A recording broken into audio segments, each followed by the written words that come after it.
Hey guys, how's it going? Welcome back to MTT Poker School. My name is Gareth James. Today we're going to do something that we've never done before on this channel, and that's running the audio from this week's episode of the Poker on the Mind podcast here on YouTube. So Poker on the Mind is a podcast that I do with Dr. Tricia Cardner, all about poker strategy and mindset. So if that's something that you're into and you like the fact that we've now got the podcast on YouTube, then be sure to give us a thumbs up and also leave some comments down below if you like this format. So I'm going to post the links to the podcast in the description down below, just in case listening to podcasts on YouTube isn't really your thing. So without further ado, let's get into today's episode, all about the difference between outcome goals and process goals. Hope you enjoy. Hello and welcome to episode 68 of Poker on the Mind, the podcast dedicated to answering your questions on both tournament poker strategy and peak poker performance.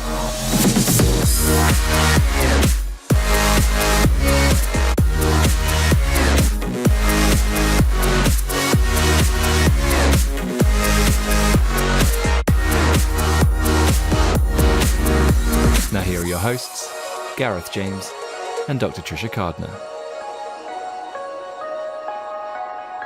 Hey guys, how's it going? Happy New Year to you all. And of course, Happy New Year to you, Tricia. How you doing? What's up, G? It feels like it's been a whole year since we last spoke. Yeah, well, I mean, it certainly was 2019 when we last spoke, and we're recording this on the 27th of January. So yeah, I mean, we're into the new decade. And Tricia, you sound like you might have had a present from Father Christmas. Your audio sounds a lot different. What's going on there? Well, I did make a list and I checked it twice for the Claus Man. And yeah, I was able to get a new microphone and I got a new preamp to run the microphone into the computer. So now I'm feeling all fancy. Well, I mean, it sounds brilliant from this end. So hopefully, when we come to edit it, it's going to sound really superb, and everyone out there is going to really appreciate the level of audio quality from both of us now. Well, I know you've always had a pro setup, but for me, I had to go onto the old YouTube to figure out all this stuff because I don't really know very much about audio, but thank God for YouTube. So I was able to watch, a number of tutorials and see exactly what I needed. And then I just put in my Christmas requests and voila, here we are. Well, we're recording this on the 27th of January, and we had some very sad news yesterday. Of course, the passing of Kobe Bryant. What are your thoughts on that, Tricia? Well, it's pretty interesting because I've actually referenced Kobe Bryant's work ethic I think in Peak Poker Performance, the second book that I wrote, because, he was legendary for his work ethic. But yesterday, we were just doing some chores around the house and I picked up my phone and it had just come on the screen that Kobe Bryant had been killed in a helicopter crash. And I was like, wait a minute, I have to check a few other sources because you know how fake news can be a thing. Yeah. Or like, internet rumors, I guess. But anyway, I checked a couple more sources and then I just couldn't believe it. So I told Frank, you need to sit down before I tell you this. And he was like, oh my God, what are you about to tell me? And I was like, no, it is something I would have never thought in my wildest dreams. And so he sat down and then I told him and he was just like, what? I'm still shocked about it, to be honest. What has been the response across the pond? Well, so I was playing poker last night and read the news on Twitter, but then checked the sports websites over here or news websites, and there was no news of it. So I thought, how is this possible? How do they know on Twitter before, BBC News, stuff like that? But eventually it went onto the BBC News website, confirmed, and chatted to some friends. So we have a call on a Sunday night. It tends to be around 10 or 11 o'clock when we've got fewer tables, and we just it's almost like a social event, but chatting over Discord whilst everyone's playing, and you rail your friends until into the early hours. But everyone was just shocked, and we're not a massive basketball nation, but everybody knows the name Kobe Bryant. If you're into sport, you know Kobe Bryant. And, you know, there's probably a few basketball players who everyone seems to know. You know, your Michael Jordan, your LeBron James, your Kobe Bryants, and your Steph Currys. And I know your Shaquille O'Neal. Oh, Don't of course. forget him. Yeah. Shaquille O'Neal. So those are probably the biggest names that we would know over here, not being a basketball nation, really. I mean, obviously we play basketball and we have a basketball league and stuff, but it's not, you know, it's not the NBA. But I think that everyone was just really, really shocked. Like, such a massive global sports superstar had passed away. It's like, you know, someone like David Beckham passing away. Right. Someone along those lines, where everyone knows about them, even if they don't follow the sport. Like, it's such a massive name in that industry. You know, there's several things that came to my mind as the story developed and we got more information. So his daughter was also on the helicopter with him. So that's absolutely really tragic. sad. Yeah. And then we had a whole host of other people who nobody's really talking about, because it's like Kobe Bryant overshadows everybody, right? Yeah. But there were, you know, there was the pilot, there were several other people, a couple of parents. It seems like, you know, their kids played with his daughter, and I guess they were going to a game or that's a training or something, too. right? Mm-hmm. It's just terrible, just the whole situation. But also, somebody had caught video of the helicopter actually going down. Oh, wow. And so I asked Frank to take a look at it, because he's a trained pilot. Right. And he said it looked like there was a mechanical problem. You know, some people were saying weather, and certainly, you know, weather could play a role, I suppose. And I'm just passing this on secondhand, because obviously I'm not the pilot in the family. I was like, hey, look at this. You know, what do you think about this? And he said that it looked like had to do with, and I'm going to butcher this, guys, because I'm not a pilot type, but had to do with the way the tail operates. So the tail and then the blades, they work in concert with one another. And so you just have to have both of them working correctly, or otherwise you're going to go into those spins. And that's what happened. It went into the spin and then it just crashed. And I was like, well, if your helicopter goes in a spin, why don't you just whip off your seatbelt and jump out? Like that would, you know, you're certainly taking your chances on that, but right. And then he was explaining, like, with G forces, it's not, you know, as easy as you might think. Right. And I was like, well, you know, and I don't know anything about that sort of stuff. So I was just like, why can't it be different than what it is? You know what I mean? Like, I hate for people to have to go through something like that. And, you know, even if it wasn't Kobe Bryant, even if it was just some random person, I'd be like, oh my God, that's so horrible. Why couldn't they just unbuckle and jump out and have a parachute and save themselves? But life just, I guess it doesn't work that way, right? No.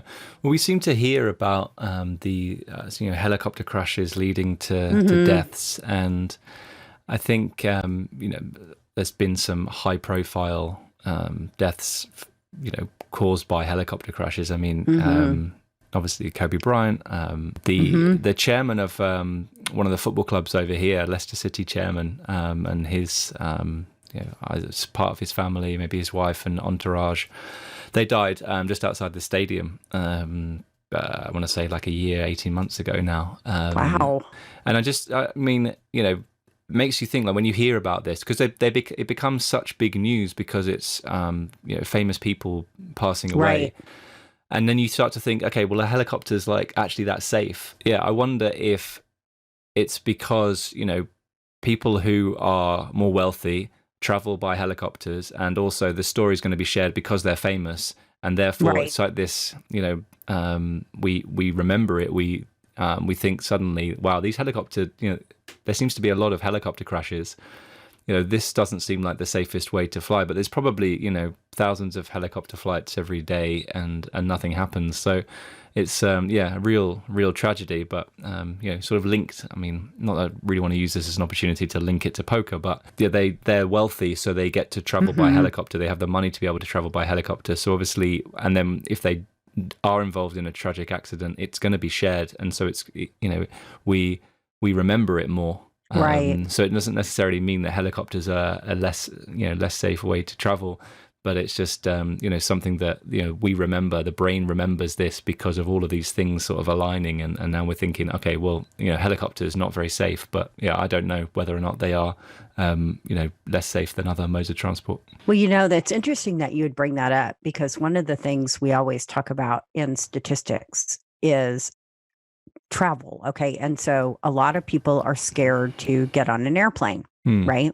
Because they remember, of course, if a plane crashes, it's going to make big news, just like you said, and people are going to be talking about it. And, it's going to be how many ever people were on board, 180, 250, whatever the number is, right? Killed. And you're probably not getting out of it. Okay. We know this, right?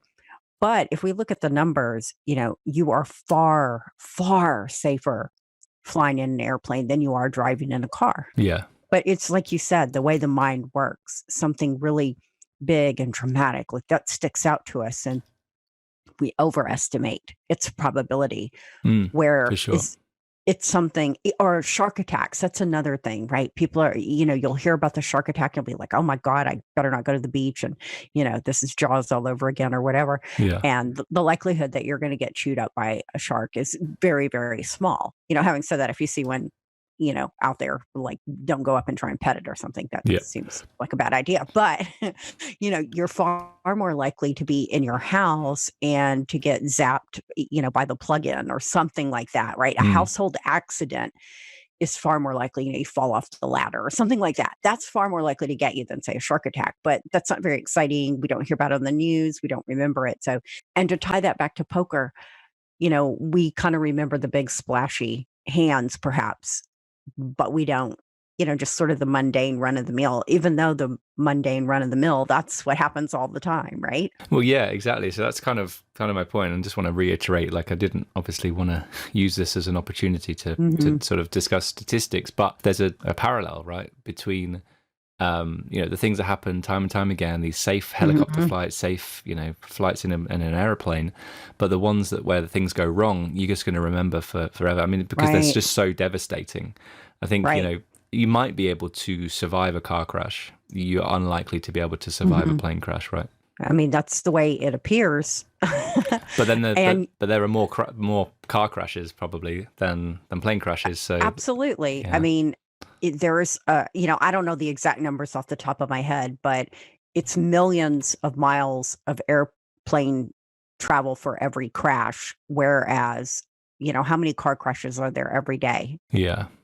Tons and tons and tons. So yeah, you're far more likely to be in a car crash than you are in an airplane. But it's funny how the mind works, because very few people have a phobia of getting in the car, but a lot of people have a phobia of getting on an airplane. Well, I think that's exactly it, isn't it? It's just that if things go wrong in a plane, it's game over. Whereas things can go wrong in a car, and there's still a chance that you can survive.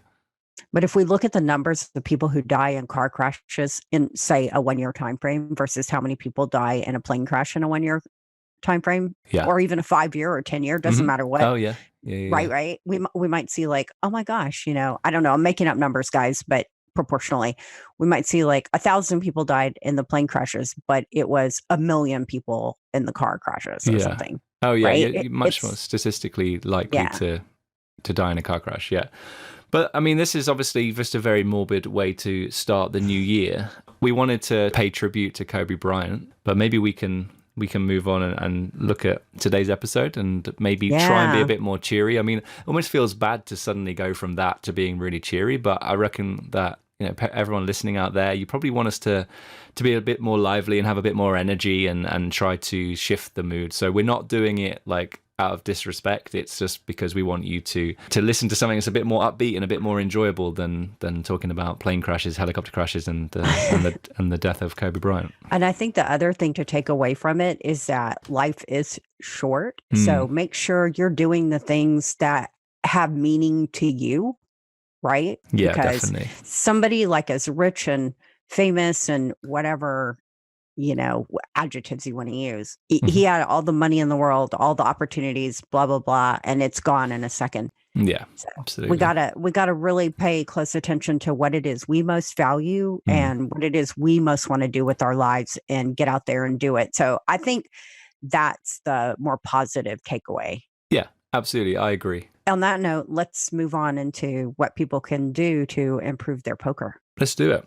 Well, before we do that, let's just celebrate a milestone for us as a podcast. We did, over the last week or two, reach 100,000 downloads of the podcast. So that's pretty exciting, right? Woo, woo. I'm going to get out some confetti and some champagne and pop those bottles. Yeah.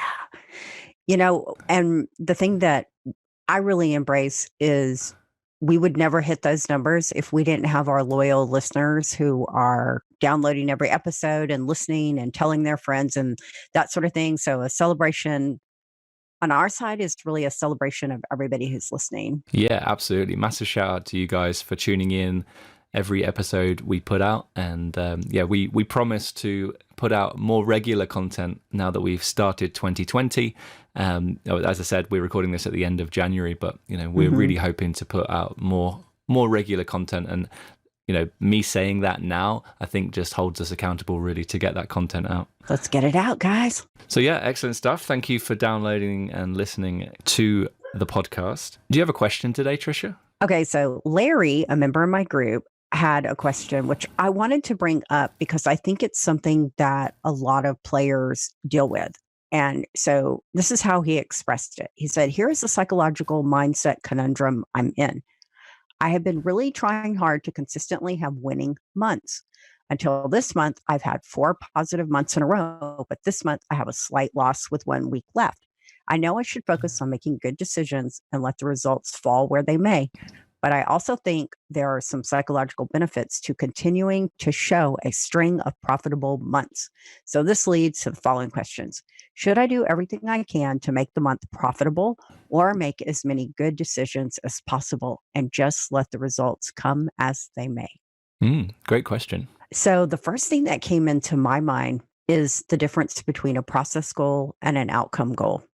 And the way you think of those is you think of the one central question, which is what is under my control and what is not under my control. So if it's something that is under your control, that tends to be a process goal. So the process is I'm going to do X, Y, and Z, and doing those things should lead me to whatever my actual outcome is. So his outcome would be to have these profitable months, right? But is having a profitable month directly under his control? Nope. Excellent answer. Thank you. I've been studying. And let's drill down. Why is it not under his control? What factors would lead it to not being under his control? Okay. So obviously, if we just think about it, well, we don't have any control over the cards that get dealt to us, right? Nope. We don't have any control over the flops that come down. Nope. We don't control our opponents and how they choose to play and what they choose to play, and right. So to me, that's all stuff that I shouldn't even focus on because I don't have control of it anyway. So my outcome goal might be to end the month profitable, or it might even be to make X amount of dollars. Or, some people will say, oh, I want to make X number of final tables. People come up with all sorts of outcome goals, and they're not necessarily wrong in that, you shouldn't do it. It's okay to think about, what I would like to have happen as an outcome. But what you really want to focus on in your day-to-day is the process goals. So what actions could I take that would increase my probability of, say, making a final table or of ending the month profitably? Those are your process goals. So it's what steps can I take? What actions can I take that are directly under my control that are going to lead me to have a greater chance of achieving whatever this outcome is? You're the teacher. So I know that you have a lot of students who probably come to you with various outcome goals. Yeah. And I also know, because you're the teacher, that you refocus them on the process goals. So What kind of process goals do you reckon Larry or someone like Larry should add into their arsenal in order to better accomplish these outcome goals? Well, it's pretty interesting that this is this episode's question because it was a week ago. I did a goal setting webinar with my game changer students, and we looked at the difference between process orientated goals and outcome goals. And I explained that a lot of the goals that they were posting in Discord, in the group, sharing it with others, were a little bit too focused on the outcome rather than on the process. And I linked it to the Jason Kuhn quote. We've talked about that before, how, believing and trusting in the process is going to be much better and a lot more fun and exciting than actually setting like outcome goals, because once you get there, it might not be as as fulfilling as you realize or you'd hoped. It was interesting because I gave some examples of outcome goals and then showed the process. So for example, let's say you wanted to make $25,000 from poker this year. That's an outcome goal, but it's not something that you can control. But what you can control is working out how many games you probably would need to play, work out what your ROI would need to be. Obviously you can't control that, but if you've got an idea of it's like 20% or 30%, then you'd know how many games you needed to play every month and how many games you play in the year, but also how much, if you studied more, how much your ROI could improve and how much more profitable you would be. But unless you know how many games you need to play in the month, then you haven't really got an idea. Like you can't be looking at it and say, I want to make 25 grand this year from poker and be playing like 3 tournaments a week, an average buy-in of $8, right? So right. It's important to sort of to look at it like that. So, okay, to give myself the best possible shot, I need to play, for example, 4,000 games at, I don't know, $16 average buy-in with a 30% ROI. I'm not sure if that maths works, but it might be quite close. That's going to give myself the best shot if I can achieve an ROI of 30%, 25%, whatever it happens to be. Now, you can't control that, but getting better at the game selecting well, those are two things that you can control, which will improve your ROI. And also, you might look at, I don't know, smaller field tournaments, choosing smaller field tournaments because the variance is going to be lower and you're more likely to achieve your, expected value than in huge fields. And also volume is going to be important, so that's another process goal, is that you aim to play X number of tournaments per week, per month, per year, so that you get to the point you give yourself the best possible chance of achieving that goal. I like the way you frame that up there in terms of what is it going to take to give yourself the best possible chance to achieve the goal. So I think it's okay to have the outcome goal, because for a lot of people, that's what is motivating to them in the longer term, right? Yeah. You're like, oh my gosh, I had this goal. I want to make $25,000 or break 7 figures or, whatever it is. But then you have to dial it back and say, what gives me the best shot at achieving this? And that's where I think most people go by the wayside on goals, is they don't break it down and say, okay, here are the variables that are under my control that are in play. Or it's almost like not variables, but like dials, where I can just dial up that volume, or I can dial up my study. But a lot of people just never bother with that part. They just say, oh, I want to make, $1 million or whatever it is. Yeah, I agree that I think outcome goals are good for some people, especially to begin with, because people have dreams and goals and ambitions and ideas of what they want to achieve. And I think it's quite difficult to actually set process goals without knowing what you actually want to achieve, like what's the outcome. So you have this sort of overarching goal thing you want to achieve, and then you're really looking at the steps, listing the steps to how do we achieve this goal? And that's going to be the process. What is what are the actions I need to take, every single day, every week, every month, whatever it happens to be, in order to get to where I want to be. Yeah, I think you're exactly right on that, because when we're thinking about the outcome, that's a lot more passive, right? It's just like, oh, I'd like to have this. But when you go to the process side, that's when you're breaking down the actual action steps. So that's going to be, what am I doing every day to get what I want? Yeah, exactly. There's a process that we go through there's a theory, it's called reality therapy, or sometimes it's called control theory. But the steps that you loosely use in a counseling session is you ask the client, what do you want? And so the what do you want, that'd be the outcome goal, right? Mm. And then you say, what are you doing to get what you want? That's the process. Of course, for most people in a counseling session, when you say, what do you want? Well, they can come up with some stuff about that, right? I want a girlfriend, or I want a job, or, whatever. Yeah. But then when you say, well, what are you doing to get what you want? Usually the answer is nothing, or it's something that's not effective, right?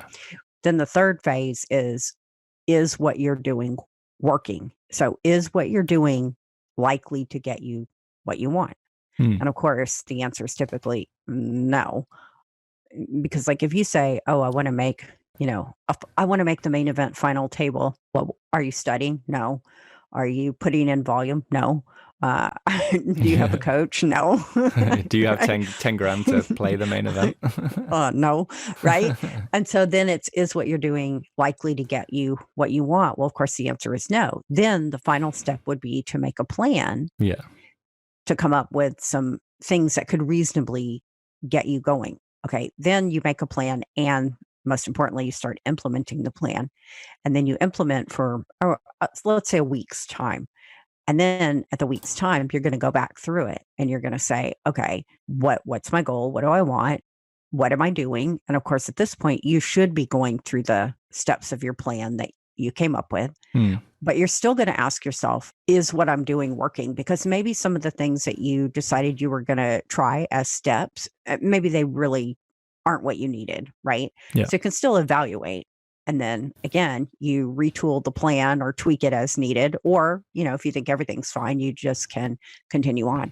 But that's a little process that people could go through as well to better delineate their outcome versus process goals. I'm a really big believer in having a kind of overall vision for what you want to achieve, right? And then making sure that everything points towards that. So I think the biggest mistake you can make is to disconnect your goals from each other. So like, for example, disconnecting your poker goals from your real world goals, because everything has to work together. And I think a lot of people struggle when they first set goals, when they start taking poker seriously and they set themselves poker goals, but they don't align with the rest of their life, or they know that they want to play X number of games a month, or get in a certain number of hands, or study, or whatever.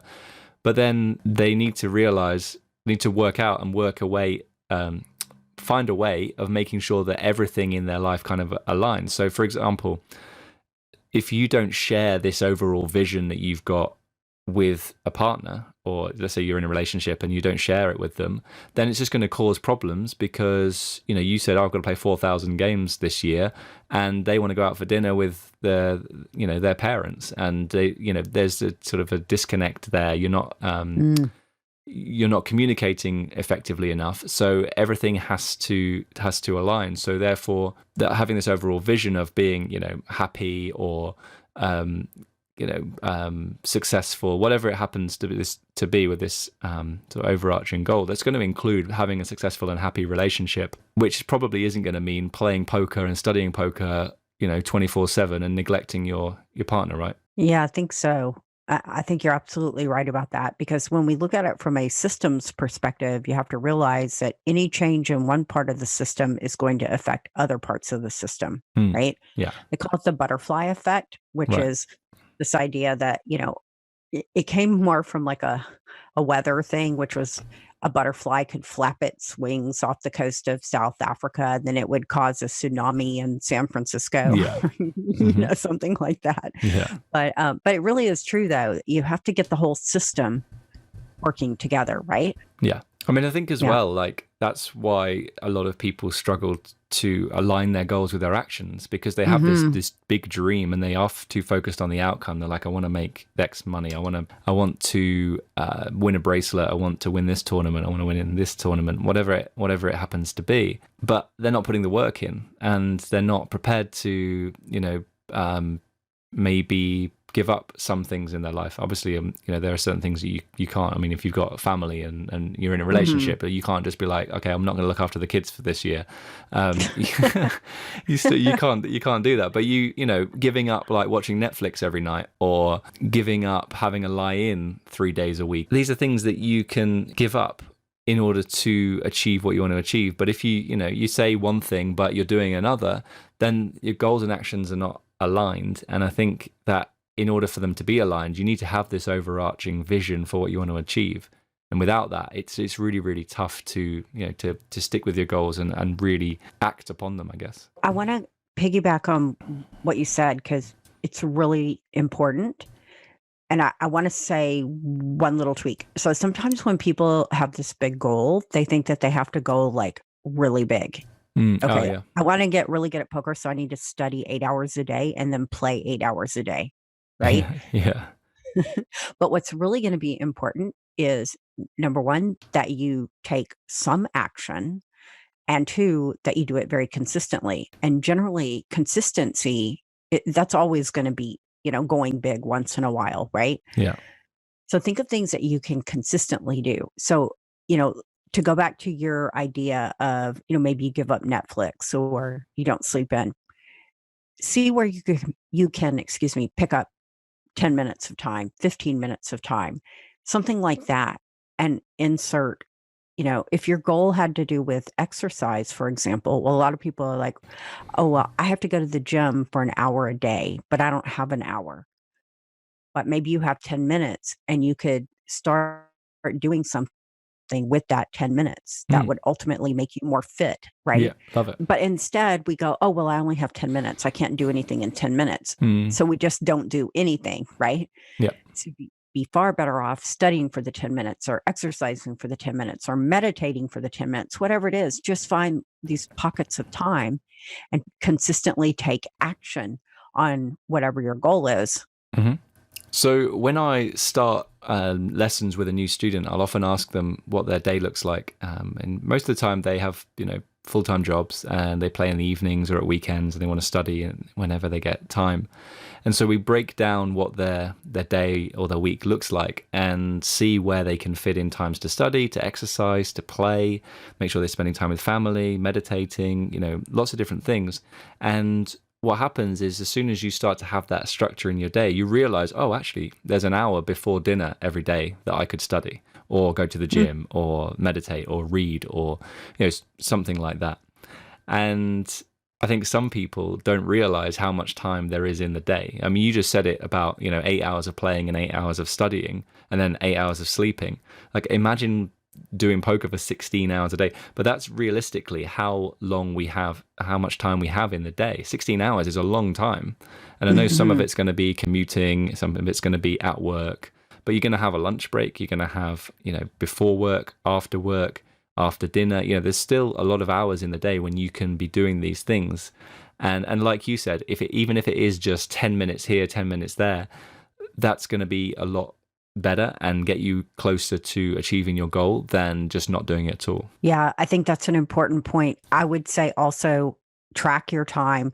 Take either on your phone or even an old-fashioned, pen and paper. Yeah. But make a note of how you're spending every minute of every day. Do this for, I'd say, a week, and I think you'll be very surprised at how much time you're spending on things that really are not high value to you, that you could get rid of, or you could find ways to add in. You mentioned a commute. Maybe there's ways you can use your commute, right? If you're driving, you could listen to a podcast or an audio book. Or if you're on a train, that could be your study time or even your meditating time. So just look for where you can fit it in. But tracking your time, whatever you track, I promise you, you will get more attuned to and in line with. So if you want to do better with budgeting, track your money every day. And, that's where you write down every penny you spend. And guess what? You will find, I'll have people say, oh, I don't waste money. Oh yeah, we'll start tracking it. And guess what? When they start tracking it, they're like, dang it, I'm wasting $1,000 a month, or $1,500 a month that I never really noticed because it was a pack of gum here and a coffee there. And right. But then at the end of the month, that added up to this huge number. So track, and you're going to find spots where you have time to do these things. Yeah, definitely. We're such a great team. That's probably why we got to 100,000 downloads. Well, I mean, yeah, could be. I mean, I'm a big believer of trusting in your audience, and if the audience obliges by downloading the podcast 100,000 times, then we're clearly doing something right. Speaking of doing something right, I did enjoy your recent YouTube video, which I like to call Lena 900 Nitty or Not. Yeah. You want to tell the listeners about that, because maybe they haven't seen it yet. Yeah, sure. So I just posted it yesterday, actually, and it was probably the most successful video in the first day of release. Nice. Yeah, it got over 1,000 views in like the first, I'm going to say 12 hours, maybe. Maybe a little bit more. And yeah, it seemed to be pretty successful.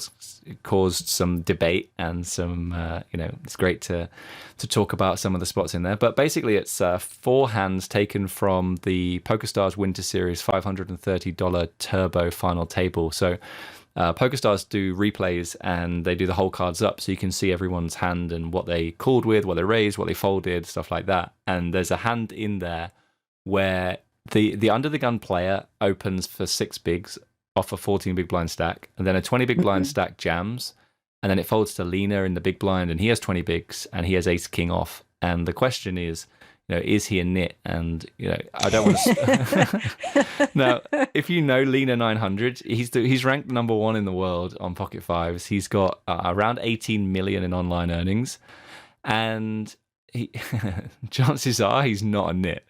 But the title of that video was a little bit clickbaity, and I've gone down the Doug Polk route of clickbait YouTube titles to get more views, and it clearly worked. What I think is interesting about it is when you watch videos like that, you're seeing the best players in the world, right? With the most experience. And when they do things that are not what you would necessarily do, instead of saying, hey, wait a minute, this is one of the best players, well, probably the best online player in the world, right? Yeah. Maybe I should take a moment and go, maybe I'm wrong. Yeah. Well, there's very polarized responses. Some responses were like, oh yeah, seems like a very straightforward fold, and obviously the whole cards are up, so you can see what both players had, and you can be like, oh yeah, it's easy, like it's an obvious fold, right? And so that's part of it. So I think it's a lot of, we talked about this before, where you watch a live broadcast and you see like players fold, and you think, okay, it's a good fold because the other guy had aces, and you're like, well, hang on a minute, like his range is wider than aces, like you can't fold kings in this spot, but somehow he absolutely soul read the situation and folded kings, right, for example. So I think that's part of it, and people saying, okay, yeah, it's just a standard fold, like he's not a nit, he's just a standard fold because we can, we don't want to be calling in this situation. And then on the other side, it's like, no, this is completely wrong, like how can you fold here? There's another spot with jacks, and it's like, how can you fold jacks? How can you fold ace king? How can you fold kings? I get there's an example of where you're supposed to fold kings in that video. Yeah, I'd like people to be a bit more open-minded. Like you might think at the, where you're at now, okay, this doesn't seem right, but I think it's too sort of narrow-minded, closed-minded to say, okay, this is ridiculous. Like, if the computer programs are saying this is what you should do, then we have to take note, right? We can't run these sims quick enough or faster than a computer, and they're doing all of the sort of the legwork for us. So I think I think it's really important to go in with an open mind. It's okay if like you disagree, like that's not, I'm not preaching here. I'm not telling you must believe in this, but I'm giving you the ideas. And I think it's it's important to sort of remain open minded. These are, as you said, the best or some of the best players in the world, and I think that it's a great source of education, of learning about final table strategy. I mean, watching like 5K, 10K final tables, when you've got the best of the best playing, it's really eye-opening to see some of the, the folds that they make. But then you can watch like some smaller field final tables, and they do those as well, some of the Sunday majors, and you see some absolutely outrageous ICM punts, and you realize that there's such a big gulf Now, interestingly, having said that, there's some absolute ICM punts in the higher stakes stuff as well. And that Mhm. when I watch that, it almost makes me feel more confident, right? Because or Mhm. gives me hope when I get to playing 10Ks and 5Ks online regularly that, there are still players who really haven't got a clue. I wonder, is it that they don't have a clue, or is it that they do have a clue, but because of all the emotions that get tied up with money, Mhm. that they're not able to, you know, pull the trigger appropriately? You know what I'm saying? Yeah, absolutely. Yeah, and it's not always the the best players in the world who are making these mistakes. Like it Right, right. generally isn't. It'll be players you've not heard of before who are making these mistakes. Like maybe they luck box their way to this final table, and so they're not as skilled Yeah, that's and they I think make the that's fair. mistakes. Yeah. Yeah. But I think if you see somebody who you know to be a competent player and they are doing a punt like you're talking about, I think it would be well worth the time to go, what emotional or psychological factors were playing a role in that? Yeah, for sure. I think it'd be good to do that. I think it's also quite hard to do that. I mean, Yeah, you'll be yeah. better placed to do something like that. But yeah, for sure, like something else can affect your decision making, especially playing, that high. Thing is as well that some people play 5Ks and 10Ks because they don't care about losing 5K or 10K, right? Well, So they're they less say that. they're less risk averse on a final table where they just they Yeah. don't mind, and it looks like a punt, but actually they're just having fun and they don't care. I think there is that aspect of it for sure. But on the other side of it, there will be a lot of people who are like, oh, I don't care about the money, or, um, I'm a robot, or money means nothing to me. I hear players say stuff like that all the time. Hmm. But if you were to actually put them in the machines, where you're scanning the brain activity, what you will see is that losing money actually lights up the pain centers of the brain. So it's in line with physical pain, right? Yeah. If we look at, and they actually put people in the machines and have them play gambling games, and that's how we get this kind of data. So it's pretty interesting. Yeah. But a win feels less good than a loss hurts. Okay. Yeah. I'm not saying that very well, but if $1,000, it feels X amount of good. Let's say it's, I don't know, it's a 10 on the good meter. Yeah. But losing that same $1,000, it's more like a 20 or 25 on the hurt meter. Yeah. So Hmm. the loss is 2 to 2.5 times greater. So I just want to say, people who are, I don't care about money, I light money on fire. Hey, maybe they have a different brain. Maybe something's gone on there. But Hmm. in general, for most people with healthy functioning brains that don't have maybe some sort of addictive type stuff going on, Yeah. losing that money is going to hurt, and people like to prevent that, right? Yeah. So it's just something to think about, right? Yeah. I like it. It's As good. you indicated, it is difficult to, even when we ask somebody, well, why did you do this or that and the other, to try and get at their psychological or their emotional, reasoning, people will be like, I don't know. you know? So a lot of times people don't have very good awareness of their own psychology or their emotions. I mean, you're going to see examples in live poker where players are visibly tilting, and Yes. that's why they're making less than optimum decisions. But I do think I just want to sort of stress the again, like the going to watch these replays is really, really valuable, and Really valuable. the higher, well, I would say the higher you go, the better the quality of the decision making. But also, Mhm. it's quite interesting to watch the lower stake stuff as well and see where people are making mistakes, because then you get to learn from that as well. So you said PokerStars makes this all available. Is it on the PokerStars YouTube channel, or where can people find it? So it's on the PokerStars client, but there are YouTube channels that actually record it for you and put it out. So shout out to BCP Poker Replays. I used one of their videos for the Lena video, where I looked at four hands from that final table. But there are other ones as well. I want to say something like Cali Poker. They do replays. But if you just search for PokerStars replays on YouTube, you're going to get one of those coming up, and then once you go to their channel, you can literally just search through all the final tables that are available. So whenever there's been a big series, Winter Series, Scoop, W Coop, anything like that, there's going to be the final tables, and there's often like try and find the biggest buy-in, because it's really interesting to watch the best players in the world play on a 100K final table or a 10K final table. It's really good. It's interesting how the player that initially opened and he raised 6 bigs off of 14 bigs, right? Yeah. Mm-hmm. And I think in the lower stakes, you might say, oh my gosh, that's crazy. Yeah. Like, who does that, right? Mm-hmm. But I can't remember if you said it or if somebody commented about it. I think it might have been somebody commenting about it. I can't remember for sure, but the idea was that he raised the 6 bigs so that he could actually fold. Yeah, so based off the action behind. Yeah, right? yeah. So I talked about that, and someone did comment saying that was ludicrous. But I do think you will. This is it. Like, you will see this in high stakes poker where somebody makes a raise size which is less than all in, and it gives themselves room to fold. It should the action just be crazy after that, and that's something that doesn't happen at low and mid stakes. I don't think. Maybe more so. It happens less at low stakes, but it's something that giving yourself room to fold. And I gave the example, as I mentioned it earlier, about an opportunity to fold with kings.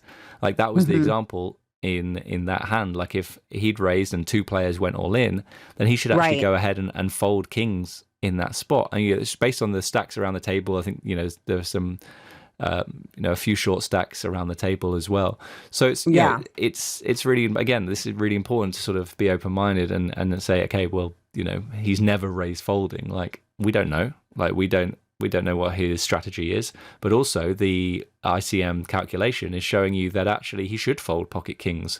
So why would we just ignore that and get it in there? Because it's going to end up losing money. It's like people get tied to having pocket kings or 14 bigs without looking at the situation of, like, okay, a 20 big stack's gone all in there, and another 20 big stack's gone all in. And I raised from under the gun. My range is already tight. Those 2 ranges must be really tight, and therefore, pocket kings is probably just a fold here. So yeah, I think it's, again, like, this is why we study and why we want to discuss these hands and explore them further. It's just it's fascinating, really. But what I was really interested in, so we assume that he made that raise size because he was going to fold if a couple of people went all in behind him, right? Yeah. But why make it 6 out of the 14? Why not go smaller?